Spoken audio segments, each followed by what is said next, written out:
I have a question for those of you who are fans of Christmas. Have you ever noticed that things just seem more magical during the Christmas season? I'm talking about everyday mundane things like the red, green, and amber of the traffic lights. They're transformed into the scarlet, evergreen, and gold of Yuletide. When that bitter Ventura weather causes the skies to cloud over and the temperature to dip below 60, it can feel like a winter wonderland. Kidding aside, there is, for me at least, something about Christmas that gives the feeling that everything has changed somehow. Well, it being Christmas time now, when Isaiah speaks of a robe of righteousness, a burning torch of salvation, and a crown of beauty, I just can't help it but think of the ghost of Christmas present in Charles Dickens's A Christmas Carol.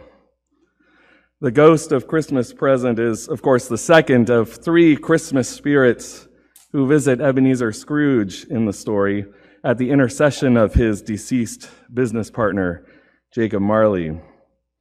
The spirit is described as a jolly giant, glorious to see, who bore a glowing torch in shape not unlike Plenty's horn. When Scrooge got a better look at him, he saw that the spirit was clothed in one simple deep green robe, and on its head it wore no other covering than a holly wreath, set here and there with shining icicles.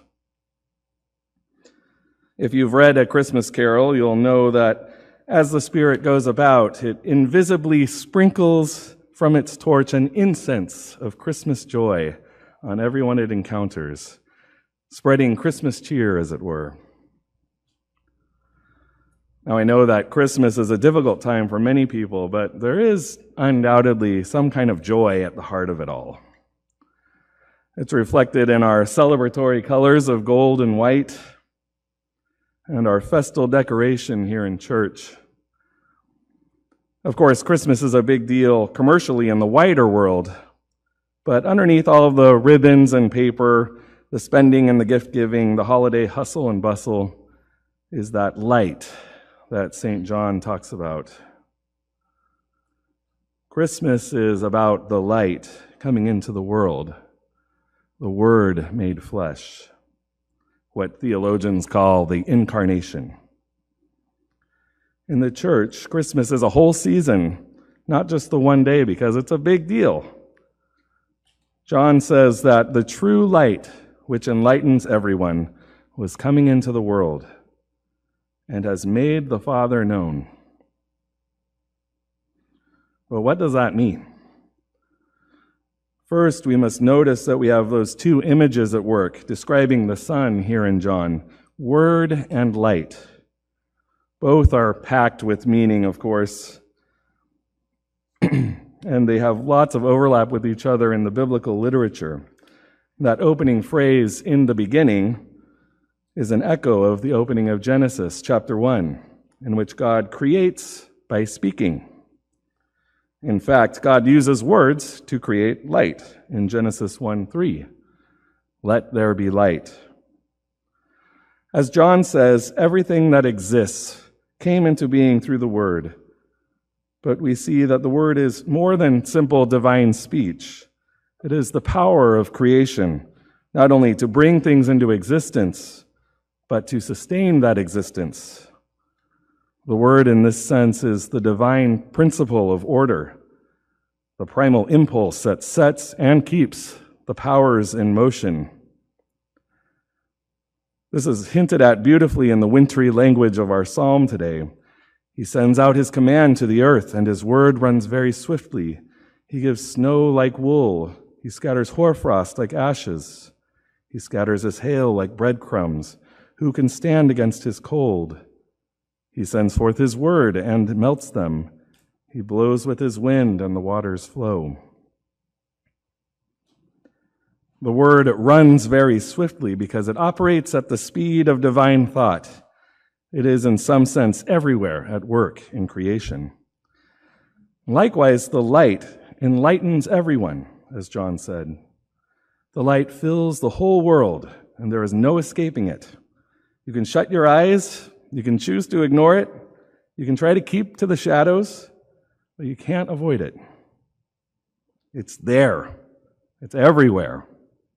It's filling everything. How we respond to and interact with this light reveals things about us. It's what Jesus is getting at later in the Gospel of John when he says, "This is the judgment, that the light has come into the world, and people love darkness rather than light." This opening passage of John can seem very abstract or philosophical, but the climax of the passage is when things get physical. John 1:14, one of, I think, the most explosive, earth-shattering sentences in the Bible, reads, "And the Word became flesh and lived among us, and we have seen his glory." That Word that brought all things into reality, that divine power that named the stars and set the wheel of existence turning, that Word became flesh and lived among us. And not just lived among us, that translation doesn't do it justice. In Greek, the action word there is the verbal form for the word for tent. The Word set up his tent in our midst. He didn't go and live in the temple on top of a mountain in Jerusalem. He wasn't born into noble circumstances. The Word joined our encampment. The Word lived among us. That verse is perhaps the climax of the prologue of John's Gospel. It gives us a sense of the magnitude of the action, but we still have this question: what does it mean? What is the import? What are the implications? I think in a very crucial sense, this question, what does it mean, is what the Christian life is all about. We are called to live out the answer. But within the confines of John's Gospel and within the confines of our understanding of the Incarnation as an event, the cash out comes at the concluding verse of the prologue. "No one has ever seen God. It is God, the only Son, who is close to the Father's heart, who has made him known." And this is what I want you to hear this Christmas season. This is what I want you to take away with you. In Jesus Christ, we know God. In Jesus Christ, we know God. I'm putting it into a simple phrase so it's easy to remember, but I want to be very careful about one word, that word know, as in knowledge. When we speak of the word making the Father known, we are not talking about head knowledge or facts or even spiritual teachings. We are talking about knowing something in our being, knowing something for ourselves from experience. The law that Paul speaks of in Galatians gives us a head knowledge of something of God's righteousness and holiness. It helps us to understand what sin is, what is its power to kill and to destroy. And it definitely gives us a knowledge of our inadequacy in living up to that standard of righteousness.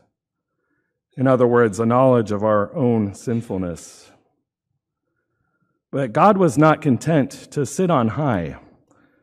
No, in fact, God became so vulnerable that God was a baby looking up at us in his mother Mary. In the Incarnation, we came to know God the way a mother comes to know her child in childbirth. We came to know God the way we get to know fellow campers around a campfire. We came to know God as one of us. All of the wonder and beauty of the Christmas story, the miracles, and even the teachings of Jesus, while they are important in and of themselves, their primary function is to show us what God is like. When we look at Jesus, when we encounter Jesus, we come to know what God is like. When we hear that God became human and was born in a stable, that tells us something about God. When we read that Jesus healed the afflicted and welcomed the other, that tells us something about God. When we hear Jesus' injunction to turn the other cheek, that tells us something about God. When we hear Jesus' injunction to turn the other cheek, it's not just a rule to obey. It tells us something about God and who God is. To take it even further, when we behold the scourged and beaten body of our crucified Lord on the cross, that tells us something about God. He was in the world, and the world came into being through him, yet the world did not know him. That God would do this so that we might partake in the divine life. That gives us some kind of knowledge of what God is like. Again, not head knowledge, not even story knowledge, but rather experience knowledge. In the incarnation, broadly speaking, the conception, the birth, life, ministry, teaching, death, resurrection, and ascension of Jesus Christ, humanity has come face to face with God. In Jesus Christ, we know God. I think this is what John means when he writes that the light enlightens everyone. The light shines in the darkness, and its rays touch everything and everyone. Everything is different now. Like Ebenezer Scrooge at the end of A Christmas Carol, Christmas has made humanity a whole new person. Amen, and Merry Christmas.